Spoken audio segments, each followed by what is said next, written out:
Hello, welcome to my channel, Soap by Inez. I'm on my soapbox giving you the tea. In my series, Friends from School, I talk about headlines in education today. Recently in the news, we've seen a lot of school incidents shootings, stabbings, bomb threats. In Sterling High School and HISD School, they had a stabbing due to a fight between two students. In Elsk High School and Alief ISD School, they also had a knife incident where a student allegedly brought a kitchen knife to school. Spring ISD also had an incident in Spring High School where a firearm was found in a theater. Meanwhile, Bel Air High School, another HISD school, received a bomb threat that same day. Why are we getting so many incidents? According to the president of the Cleveland-based National Security and Safety Services, spikes in threats can result after events like the Apalachee High School shooting in Georgia. In Texas, we will always remember the tragic shootings at Santa Fe High School in 2018 and Robb Elementary in 2022.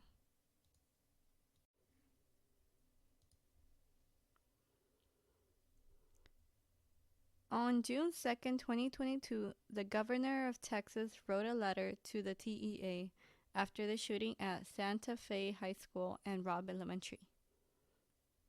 He says the Senate Bill 11 requires the TEA to, quote, adopt rules to ensure that building standards for school district facilities are safe and secure.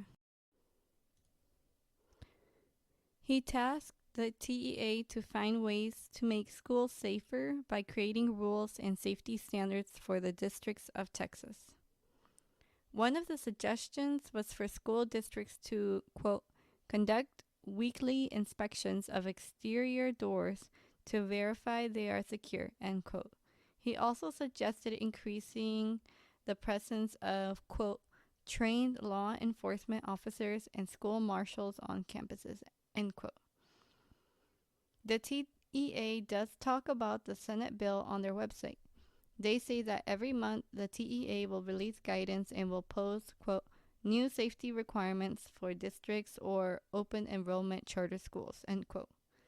Starting in spring 2020, they gathered behavioral threat assessment data collection. The website also talks about House Bill 496, which is about bleeding control measures. The TEA also received a safety and security grant that school districts could apply to in 2020. The House Bill 906 created a task force on public mental health services to, quote, study and evaluate mental health services and training provided at public schools. One hot topic in Houston is the open door policy. HISD requires teachers to keep their classroom doors open unless there is some type of emergency.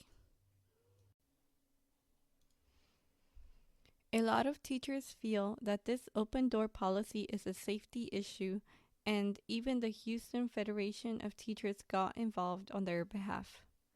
Still, the HISD board refused to change the policy. What other funding have schools gotten? On October 2022, according to a press release, more than $874.6 million was transferred to, quote, support critical public safety and recovery initiatives such as border security and school safety, end quote. According to the Pew Research Center, U.S. school security procedures have become more widespread in recent years, but are still unevenly adopted. The National Center for Education Statistics collected data on school safety and security practices. They found that, quote, the most commonly reported safety and security measures were controlling access to school buildings during school hours, requiring visitors to sign or check in and wear badges, and using security cameras, end quote. The least common safety measures were metal detector checks, and clear or no book bags.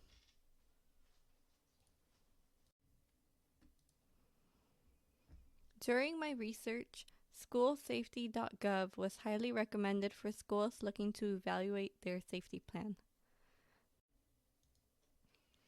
Some schools may choose to keep their plan private in order to prevent potential perpetrators from getting access to sensitive information.